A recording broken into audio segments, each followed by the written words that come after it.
नमस्कार मेरे प्यारे साथियों, स्वागत है आपका अपने YouTube चैनल पवन हिस्ट्री क्लासेज में। साथियों, पिछली वीडियो के माध्यम से हमने विजयनगर साम्राज्य के प्रशासन पद्धति के बारे में जानकारियां ली थी कि भाई प्रशासन पद्धति के अंतर्गत कौन कौन सी महत्वपूर्ण घटनाएं ऐसी हैं जिनके आधार पर पेपरों में क्वेश्चन पूछा जाता है। अब जो हम जानकारी लेंगे इस वीडियो के माध्यम से, तो हम जानकारी लेंगे प्रशासन पद्धति के ही अंतर्गत कि भाई किस प्रकार से विजयनगर साम्राज्य में शासन की पद्धतियां थी, किस प्रकार से विजयनगर साम्राज्य किन आधारों पर वो बटे हुए थे और जिन आधारों पर वो बटे हुए थे तो उनके अंतर्गत कौन कौन से क्वेश्चन ऐसे हैं जिन पर पेपरों में क्वेश्चन बनते हैं। तो मेरे प्यारे साथियों, चैनल नया है, इसे ज़्यादा से ज़्यादा लाइक करें, शेयर करें, सब्सक्राइब करें।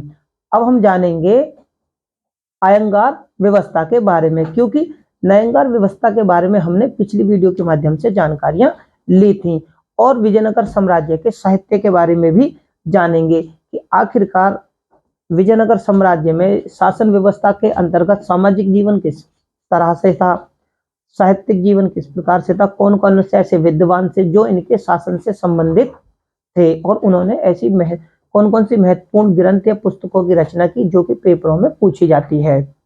तो देरी न करते हुए शुरू करते हैं। विजयनगर प्रशासन पद्धति। दरअसल होता क्या है कि जब विजयनगर साम्राज्य था तो उस समय एक नयंगार और एक अयंगार व्यवस्था प्रचलन में थी। ठीक है ना। नयंगार के अंतर्गत थे बहुत बड़े भूखंड वाले सामान्य जिनको साम्राज्य में बहुत बड़ी जमीन यानी भूखंड दिए हुए थे। ठीक है, उनके बारे में हमने पिछली वीडियो के माध्यम से जाना था। अब जो है वो क्या है, वो है आयगार व्यवस्था। ये क्या थे, विजयनगर साम्राज्य में ग्रामीण प्रशासन, विजयनगर साम्राज्य में जो ग्रामीण प्रशासन था, गांव में जिस प्रकार से प्रशासन होता था वो था आयगार व्यवस्था के अंतर्गत। इसमें क्या था, इसमें सरकार के द्वारा यानी विजयनगर साम्राज्य में जो सरकार थी यानी जो राजा थे उनके द्वारा क्या था, 12 शासकीय व्यक्तियों की नियुक्ति की जाती थी। मैं वो पॉइंट बताने की कोशिश करूंगा मेरे प्यारे साथियों जिनके आधार पर पेपर में क्वेश्चन पूछे जाते हैं और बनते हैं। ठीक है, तो क्या है कि गांव के जो प्रशासन था, ग्रामीण प्रशासन में विजयनगर साम्राज्य के अंतर्गत सरकार के द्वारा 12 व्यक्तियों की नियुक्ति की जाती थी।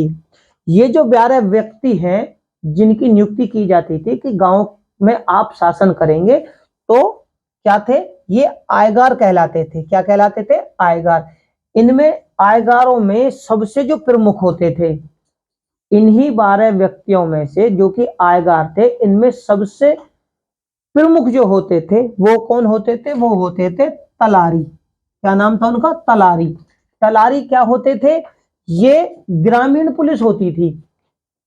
जो तलारी होते थे, एक तरीके से आप ये समझ सकते हैं जिस प्रकार से सल्तनत काल में जिस प्रकार मुकद्दम, खुद, मुखिया ये थे ना, चौधरी थे, एक तरीके से मजबूत आदमी, तो विजयनगर साम्राज्य में ये तलारी प्रमुख थे। ये क्या होते थे, ये ग्राम पुलिस भी होती थी एक तरह की। ये ग्राम पुलिस का भी काम करते थे और चौकीदारी, ग्राम पुलिस का भी काम करते थे और चौकीदारी का भी ये काम करते थे। ठीक है, कौन थे, तलारी।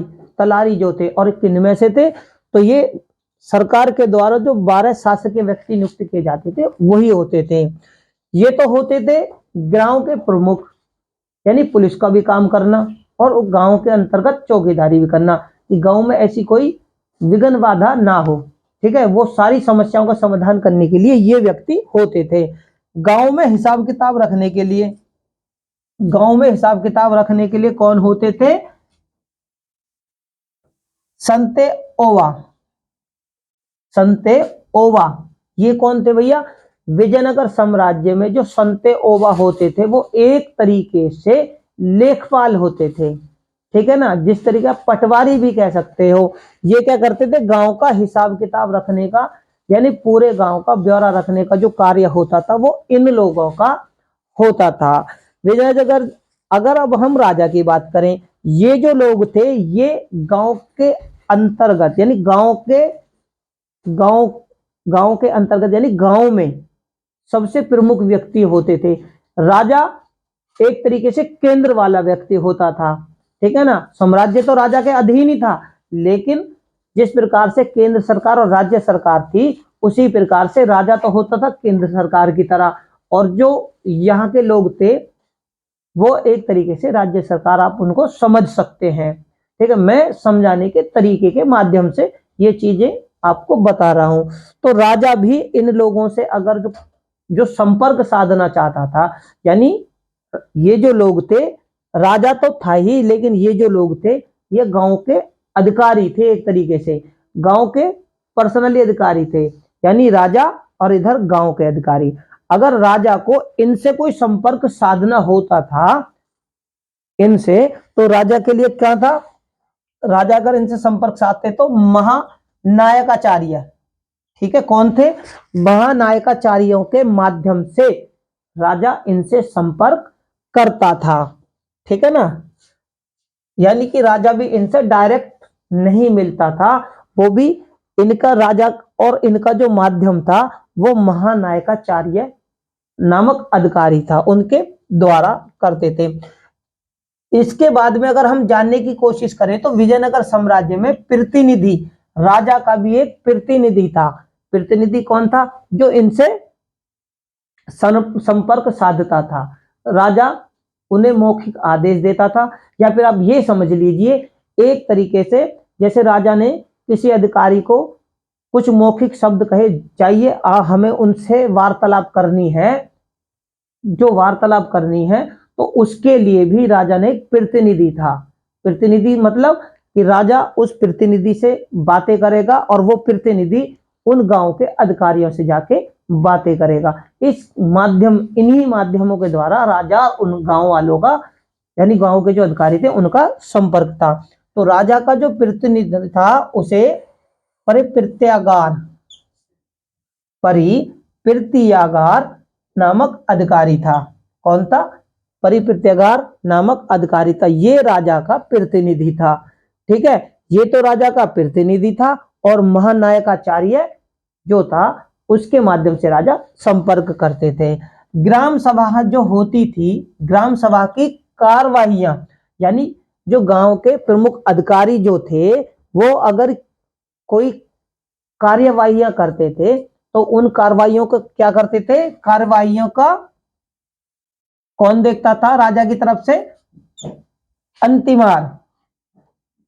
अंतिमार नामक अधिकारी गांव सभा की, याद रखना किस चीज की, गांव सभा की जो कार्यवाहियां होती थी, जो कि गांव समाज में आज भी कभी कभी छोटी छोटी कार्रवाइयां होती हैं, तो इसमें क्या है, गांव सभा का जो कार्यवाहियां देखता था वो अंतिमार नामक अधिकारी देखता था, ठीक है ना। विजयनगर साम्राज्य में नाडू का जो अध्यक्ष होता था, कौन, नाडू का अध्यक्ष जो नट्यनायकार नामक अधिकारी होता था, किसका, नाडू का अध्यक्ष। विजयनगर साम्राज्य में ब्राह्मणों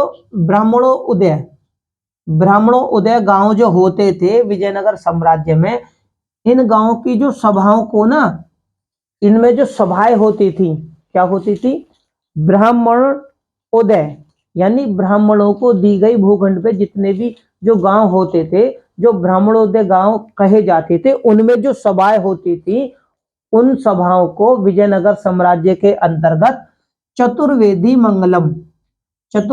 मंगलम कहा जाता। किनको, गांव की सभाओं को। ब्राह्मण उदय गांव होते थे, ये जो होते थे कौन से गांव होते थे, ब्राह्मण उदय गांव होते थे, जिनकी जो सभाएं होती, इनकी जो सभाएं होती थी, उन सभाओं का क्या नाम था, विजयनगर साम्राज्य में चतुर्वेदी मंगलम कहा जाता था। इसका जो प्रमुख अधिकारी होता था वो नायक होता था। क्या प्रमुख अधिकारी कौन, नायक होता था। ये प्रांतीय गवर्नर भी होता था, ठीक है ना, प्रांतीय गवर्नर। और पलायगार जो होता था, ये क्या होता था, जागीर धारण करने वाला सैनिक। विजयनगर साम्राज्य में विजयनगर साम्राज्य में राजा के द्वारा जो जागीरें दी जाती थी उनको धारण करने वाला जो सैनिक होता था वो पलायगार कहलाता था। ठीक है ना। और दंडनायक, दंडनायक क्या होता था, यह सैन्य विभाग का सेनापति होता था। दंडनायक सेनापति होता था। तो मेरे प्यारे साथियों, जो मेरे समझाने का जो माध्यम आप लोगों को वो यही है कि ये विजयनगर जो साम्राज्य था वो किस प्रकार से अपने शासन को साम्राज्य में चलाते, यानी साम्राज्य को जो चलाते थे, साम्राज्य का विस्तार करते थे, उसमें जो इनका कार्य करने का जो इनकी शासन की पद्धति थी, भाई किस प्रकार से ये अपने शासन को एक तरीके से व्यवस्था जो थी, ठीक है ना, इनकी जो व्यवस्था थी वो किस प्रकार से थी। तो वो ही मैं आप लोगों को बता रहा हूं कि इनमें क्या क्या था कि राजा ने ये अयंगार जो है, अयंगार ये क्या थे, उनके बारे में कि भाई ये ग्रामीण अधिकारी थे, ग्रामीण प्रशासन होता था उसके अधिकारी थे। तो यानी कि विजयनगर साम्राज्य में ये जो शासन व्यवस्था है ये ग्रामीण शासन व्यवस्था है। इससे पहले हमने नयनकार शासन व्यवस्था के बारे में जाना कि वो किस प्रकार से शासन करते थे विजयनगर साम्राज्य में। तो वो बहुत बड़े भूखंडों के स्वामी होते थे और वो अपने स्तर पर शासन करते थे। तो उसका उनके बारे में हमने पिछली वीडियो में जानकारी दी है। इसमें हम आयकर व्यवस्था के बारे में बता रहे हैं कि भाई ये जो होते थे ये ग्रामीण प्रशासन, विजयनगर साम्राज्य में ग्रामीण प्रशासन किस प्रकार से होता था। ठीक है। अब ये जो अयंगार वाला पद है ना, अयंगार वाला पद क्या है, ये अनुवांशिक, अनुवांशिक पद था। ठीक है ना, जो बाद में अनुवांशिक,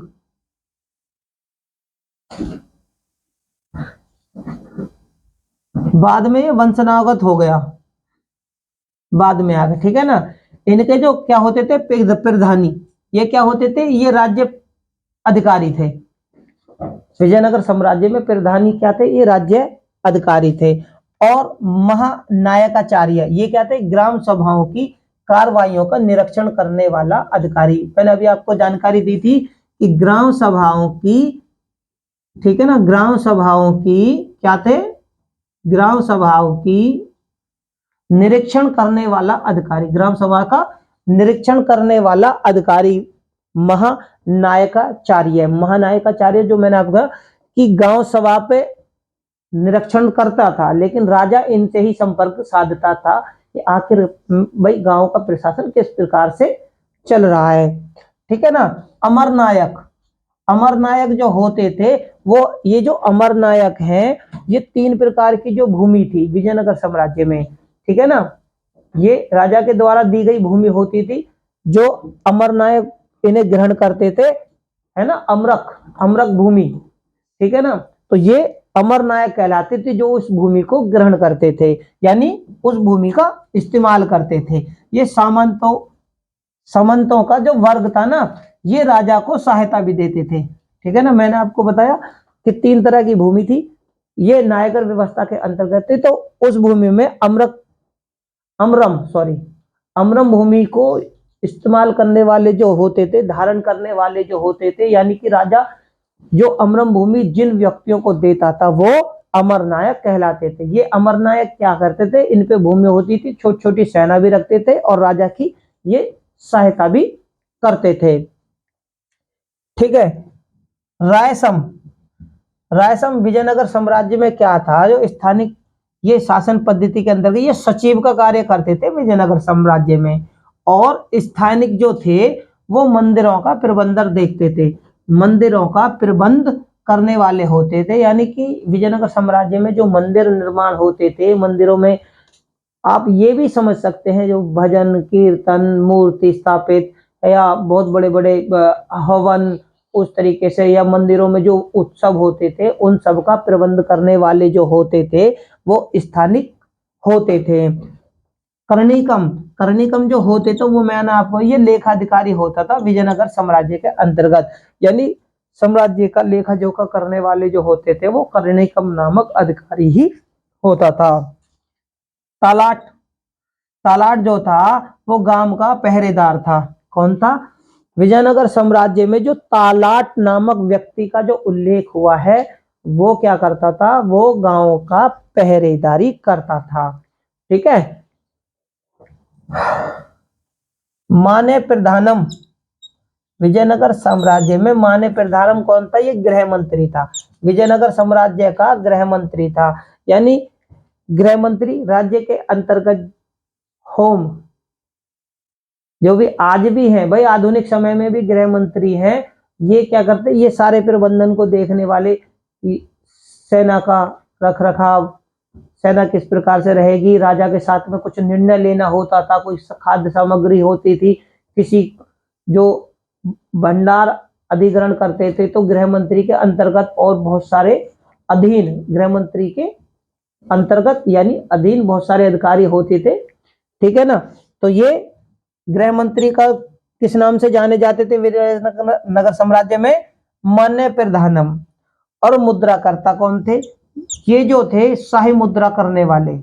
क्या नाम था विजयनगर साम्राज्य में? मुद्राकर्ता। ये शाही मुद्रा करने वाले थे, यानी कि विजयनगर साम्राज्य में किस प्रकार की धातु का सिक्का बनेगा, यानी सोने का, चांदी का, तांबे का, कांसे का। ठीक है ना। तो ये कौन थे? किस नाम से जाने? मुद्राकर्ता। ये शाही मुद्रा करने वाले अधिकारी का नाम था। संतेवा, जो हमने अभी जानकारी ली थी, ये ग्राम का लेखा जोखा करने वाला अधिकारी था। अगर बात करें राष्ट्र व्यवस्था की, विजयनगर साम्राज्य के अंतर्गत राष्ट्र व्यवस्था किस प्रकार से थी? तो भू राष्ट्र व्यवस्था जो थी विजयनगर साम्राज्य में, उसको क्या कहते थे? उसे शिष्ट कहते थे। क्या कहते थे? शिष्ट। क्या? भूमि से जो राष्ट्र विजयनगर साम्राज्य में लिया जाता था उसे शिष्ट कहते थे। और इससे संबंधित विभाग कौन सा था भाई? कौन सा विभाग था जो इस शिष्ट को ग्रहण करता था, लेता था और राष्ट्र और कोषागार में जमा करता था राज्य के? तो अथवन, अथवन नामक विभाग था जो कि भू राजस्व को यानी शिष्ट को लेकर कोषागार में जमा करते थे। ठीक है। भंडारण में राजस्व, राजस्व क्या किस प्रकार से लिया जाता है? विजयनगर साम्राज्य में राजस्व नगद और जिन्स, जिन्स यानी मुद्रा, नगद और जिन्स दोनों में ही लिया जाता। एक तो नगद लिया जाता था राजस्व विजयनगर साम्राज्य में, और जिन्स के माध्यम यानी पैसे के माध्यम से भी राजस्व वसूला जाता था विजयनगर साम्राज्य में। अब जो नगद लिया जाता था उसको क्या कहते थे? सिद्धाय। जो नगद राजस्व लिया जाता था उसे विजयनगर साम्राज्य में सिद्धाय के नाम से जाना जाता था। यहां से संबंधित क्वेश्चन पेपरों में पूछा जाता है। राज्य में जो व्यवस्था थी वो विभेदकारी शासन व्यवस्था थी, किसी प्रकार का भी कोई भेदभाव नहीं था, इसलिए विभेदकारी शासन व्यवस्था थी। और यहां से किसानों से क्या चीज लिया जाता था? उपज का 1/6 से 1/3 भाग लिया जाता था। ठीक है। यहां से अपने राजस्व को बनाने के लिए बहुत सारे कर विजयनगर साम्राज्य के अंतर्गत थे, जैसे कि ब्राह्मणों पर भी विजयनगर साम्राज्य में, यहां से संबंधित क्वेश्चन पेपरों में पूछा गया है कि कौन से शासक और शासन के दौरान ब्राह्मणों से भी कर लिया गया है।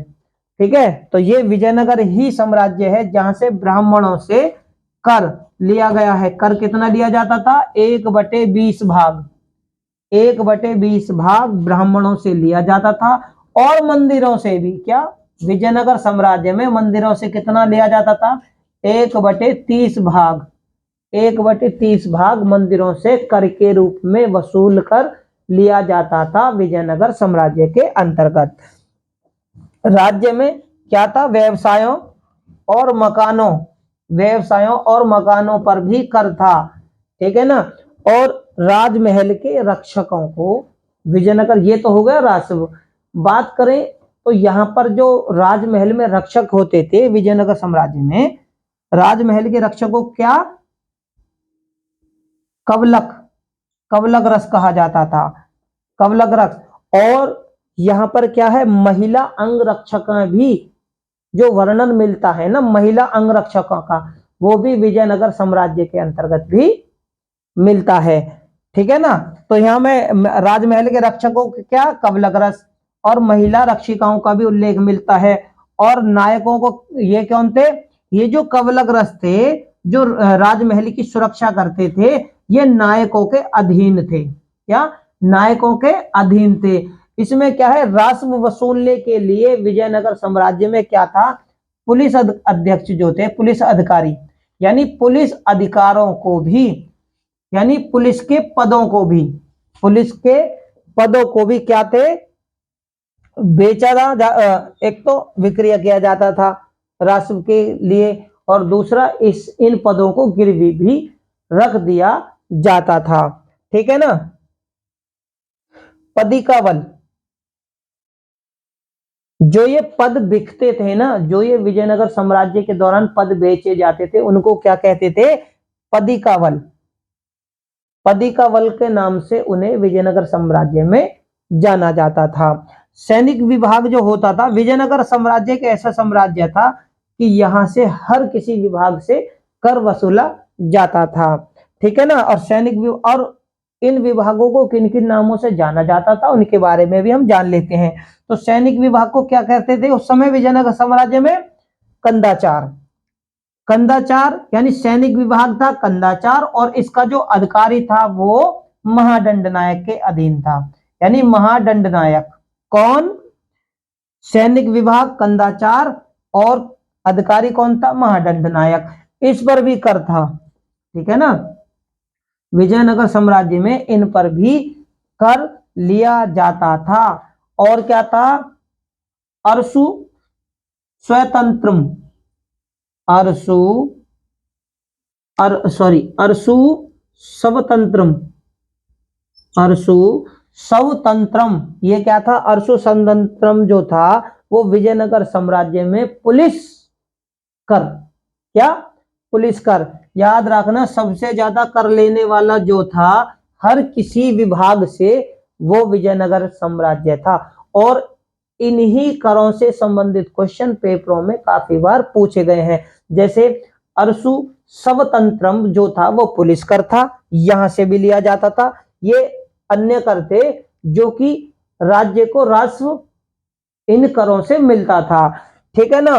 और तड़ी इलाई, ताड़ी इलाई ये क्या था, ये बुनकरों पर लगने वाला कर था, बुनकरों पर लगने वाला कर था। इससे भी राजस्व की आय होती थी। और नल ले लर, ठीक है ना, नल ले लूलर, लुएलर है ना, नल लुएलर, ये क्या थे, ये गडरियाओं पर लगने वाला कर था। क्या था, गडरियाओं पर लगने वाला कर था।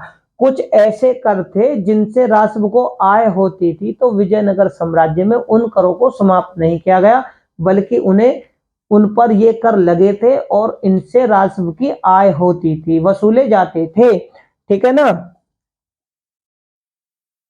करबुन वंशुक, करबुन वंशुक याद है, करबुन वंशुक, ये कौन सा कर था, ये लोहारों पर, लोहारों पर लगने वाला कर था। किस पर, लोहारों पर लगने वाला कर था।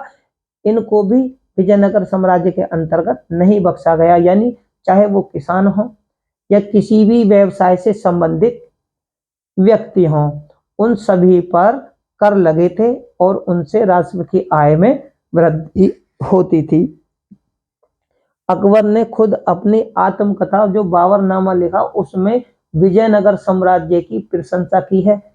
विजयनगर के शासकों की, जो कृष्णदेव राय जी थे, उनकी भी करी है कि भाई सबसे समृद्ध और शक्तिशाली शासक और सबसे समृद्ध राज्य जो था वो विजयनगर ही था। ठीक है ना। क्यों था, क्योंकि भैया सबसे ज्यादा इसमें कर लिए जाते थे।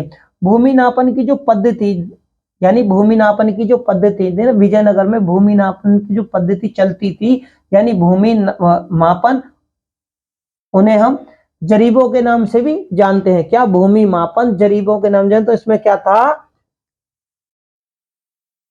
नद लक कुल, नदलक कुल है ना, सब यमद कोल, क्या, सव्यंद कोल, नदलकुल, सवयंदकोल, है ना, सवयंदकोल, और क्या थे ये, गंडराय, गंडकोल। तो ये जो नाम है किस चीज के, ये भूमि मापन यानी जरीबों के नाम हैं, जो कि काफी बार पेपरों में पूछे गए हैं। कौन कौन से, नदलकुल, सवयंद, सवयंदकोल और गंडराय, गंडकोल। ये क्या से हैं, ये भूमि मापन और जरीब, यानी भूमि मापन का जो दूसरा नाम है वो जरीबों के नाम से भी उन्हें जाना जाता है, कि ये नापने वाली पद्धतियां हैं, कि भाई ये जो मापन की पद्धतियां हैं वो विजयनगर साम्राज्य में किन किन नामों से जाने जाती हैं, ये उनके नाम थे। अगर विजयनगर साम्राज्य के हम साहित्य की बात करें तो विजयनगर साम्राज्य में सबसे ज्यादा जो साहित्य है वो कृष्णदेव राय जी के समय में काफी काफी विस्तार में था, यानी सबसे ज्यादा जो विद्वान थे वो कृष्णदेव राय प्रथम के समय में ज्यादा थे। साहित्य की बात करें तो कृष्णदेव राय जी ने खुद तो विद्वान थे ही, भाई ये खुद विद्वान थे, विद्वानों को आदर करते थे, उन्हें संरक्षण भी देते थे। तो कृष्णदेव राय ने ईश्वर दीक्षित, कृष्णदेव राय जी के जो दरबारी कौन थे, ईश्वर दीक्षित ने क्या करा है, हेमकूट ग्रंथ की, हेमकूट ग्रंथ की, याद रखना, हेमकूट ग्रंथ की रचना नहीं करी।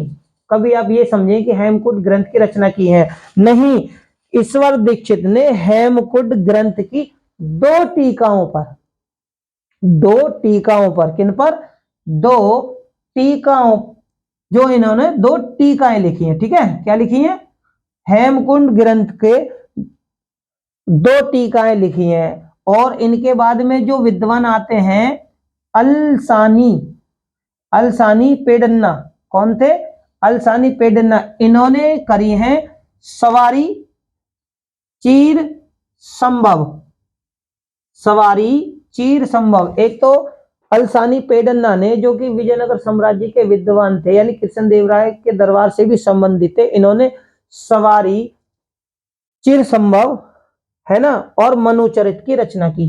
क्या इसकी, मनुचरित की रचना इन्होंने की। इनके बाद में जो विद्वान थे वो भी कृष्णदेव राय जी से संबंध थे, नंदी तिम्मन, नंदी तिम्मन, इन्होंने क्या है, परिजात अपहरण, परिजात अपहरण, याद रखना, परिजात अपहरण की इन्होंने रचना की थी।